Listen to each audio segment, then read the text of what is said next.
Hello student, कैसे हैं आप सब। एक बार पुनः आप सभी का आपके अपने चैनल सी कोचिंग क्लासेस पर स्वागत है। एल्युमिनियम के निष्कर्षण के बारे में आज हम आपको समझाने वाले हैं और ये आप डायग्राम बना लेंगे और इसी के माध्यम से समझेंगे। ठीक, तो चलिए फटाफट देखते हैं। पहले इसको समझें आप कि ये है क्या। ये आयरन का टैंक है, देख सकते हैं। इसके आंतरिक यहाँ पर मतलब सतह पर, आंतरिक सतह पर कार्बन की पतली परत चढ़ी होती है ना। कार्बन की पतली परत चढ़ी होती है, ठीक है, जो कि कैथोड की भांति काम करते हैं। और इस पर टैंक में देख सकते हैं एनोड लगे रहते हैं, मतलब कई कार्बन के क्षण लगे होते हैं जो कि एनोड की भांति काम करते हैं। ठीक, दो चीज़ आप क्लियर कर लिए कि ये आपका आयरन का टैंक है जिसके अंदर आंतरिक सतह पर कार्बन का परत लगा रहता है जो कि कैथोड की भांति काम करता है, और इस पे है ना कार्बन के क्षण लगे रहते हैं स्टूडेंट जो कि एनोड की भांति काम करते हैं। अपन करते क्या है कि इस टैंक में स्टूडेंट जैसे बॉक्साइट के शोधन से प्राप्त एल्यूमिना होता है। अच्छा, बॉक्साइट का शोधन आपने पढ़ा है ना, बेयर की विधि, सरपेक की विधि, हाल की विधि। इन तीनों विधियों का हमने डिस्क्राइब किया एक ही वीडियो में, जिसको आप लोग जरूर देख लेना, क्योंकि इसके पहले वही वीडियो मैंने बनाया था। ठीक है, तो हाल की विधि, बेयर की विधि, सरपेक की विधि, इस विधि के माध्यम से अपन क्या करते हैं, बॉक्साइट का शोधन करते हैं। और बॉक्साइट के शोधन से प्राप्त एल्यूमिना मतलब Al2O3 को, ये Al2O3 को क्रायोलाइट और थोड़ा सा फ्लोर स्पार CaF, थोड़ा सा फ्लोर स्पार को मिला करके संगलित कर मिश्रण बनाते हैं, है ना। और इस मिश्रण को फिर इस टैंक में रखते हैं। ठीक है, अच्छा, इसको पूरा मिश्रण क्यों बनाते हैं? इसको मिश्रण बनाने का कारण ये होता है क्योंकि इसका गलनांक कम हो जाता है और कम ताप पर ही पिघल सकता है। ठीक है, अब इसे एक खुली टैंक पर रखी जाती है।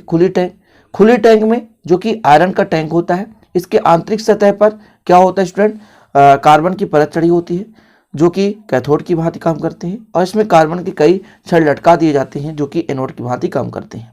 अब इसके अंदर विद्युत धारा प्रवाहित करने से कैथोड एनोड के सहारे से लगभग जब ये 900 के आसपास टेम्परेचर हो जाता है, या 700, 800 या 900, ये लगभग 600 से 900 के बीच जब टेम्परेचर हो जाता है तो इसमें अभिक्रिया में परिवर्तन होने लगता है। अच्छा, परिवर्तन कैसे कैसे होता है? तो पहले जो सोडियम होता है जिससे आपके पास क्रायोलाइट है, क्रायोलाइट का सूत्र क्या होता है, Na3AlF6, ये पहले अपघटित होता है, और इसके बाद आपका कैथोड पर AlF3 का अपघटन होता है और फिर एनोड पर होता है। तो फटाफट आप इसको समीकरण के माध्यम समझ लीजिए। समीकरण पूरा लिखा हुआ है, देख सकते हैं कि यहाँ पर मैंने लिया था क्रायोलाइट का सूत्र Na3AlF6 होता है। तो ये जब अपघटित होता है तो NaF बनाता है, सोडियम फ्लोराइड, और एल्यूमिनियम फ्लोराइड बना देता है NaF3। ठीक है, बैलेंसिंग कराने के लिए 3 सोडियम है तो यहाँ 3 का मल्टीप्लाई करना पड़ेगा। अब यही AlF3 है जो अपघटित होता है, तो Al3 पॉजिटिव और 3F है ना, और यहाँ पर ये हो जाएगा निगेटिव। ठीक है, इसके बाद स्टूडेंट कैथोड पर, अच्छा, कैथोड ऋण ध्रुव की भांति काम करता है, इसलिए वहां पर धन वाला भाग जाता है, मतलब एल्यूमिनियम धनात्मक है इसलिए धनात्मक भाग गया और इलेक्ट्रॉन लेकर के शुद्ध एल्यूमिनियम में परिवर्तित हो गया।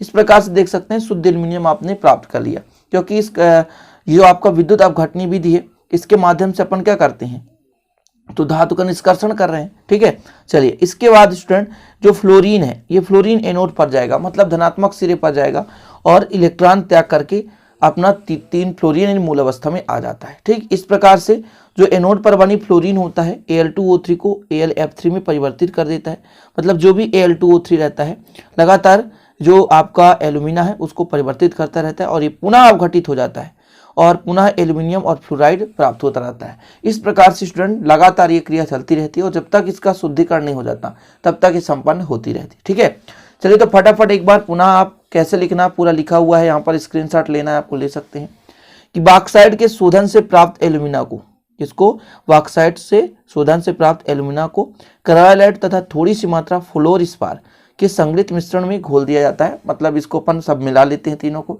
इसके बाद इसको अपन क्या करते हैं, खुली टैंक में रखते हैं, और इसको मिलाने का कारण क्या होता है, जिससे एल्यूमिना का गलनांक कम हो जाता है। तो यहाँ पर जिससे एल्यूमिना का गलनांक कम हो जाता है और इसमें जो खुली एक टैंक होती है उस पर इसे रखा जाता है, जिसके आंतरिक परत पर कार्बन की परत बनी होती है जो कि कैथोड की भांति कार्य करते हैं, और कार्बन के कई क्षण लगे रहते हैं जो कि स्टूडेंट एनोड की भांति काम करते हैं।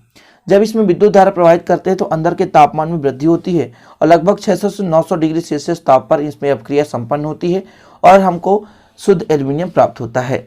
तो अपक्रिया में क्या क्या संपन्न होती है यहाँ पर आप देख लीजिए। पहले आपका क्रायोलाइट है Na3AlF6, ये पहले टूटता है, सोडियम फ्लोराइड और एल्यूमिनियम फ्लोराइड बनाता है। इसके बाद जो एल्यूमिनियम फ्लोराइड है ये अपघटित होता है तो Al3 पॉजिटिव और 3F निगेटिव बनाता है। एल्यूमिनियम 3 इलेक्ट्रॉन दे सकता है, इसलिए 3 पॉजिटिव बनाता है स्टूडेंट। इसके बाद जो एल्यूमिनियम 3 पॉजिटिव है 3 इलेक्ट्रॉन लेता है कहाँ पर, कैथोड पर, क्योंकि कैथोड यहाँ रेड ध्रुव की भांति काम कर रहा है, तो यहाँ धनात्मक सिरा जाएगा, मतलब धनात्मक भाग जाएगा, और धनात्मक भाग जाकर के वहां से इलेक्ट्रॉन लेगा और अपने मूल अवस्था में आ जाता है।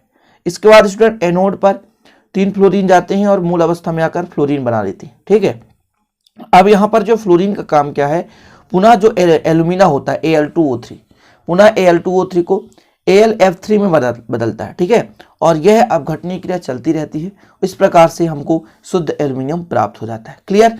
तो अब आप लोग को समझ में आ गया होगा, पूरा आप सिस्टमेटिक समझ गए होंगे, पूरा अंत तक, प्रथम से अंत तक। आशा उम्मीद है स्टूडेंट इसे आप लोग अच्छे से समझे होंगे, और समझे होंगे। यदि अच्छा लगा तो लाइक जरूर कर देना, दोस्तों के साथ शेयर कर देना, नए हैं तो चैनल को सब्सक्राइब भी कर लेना, साथ ही बेल आइकन प्रेस कर लेना।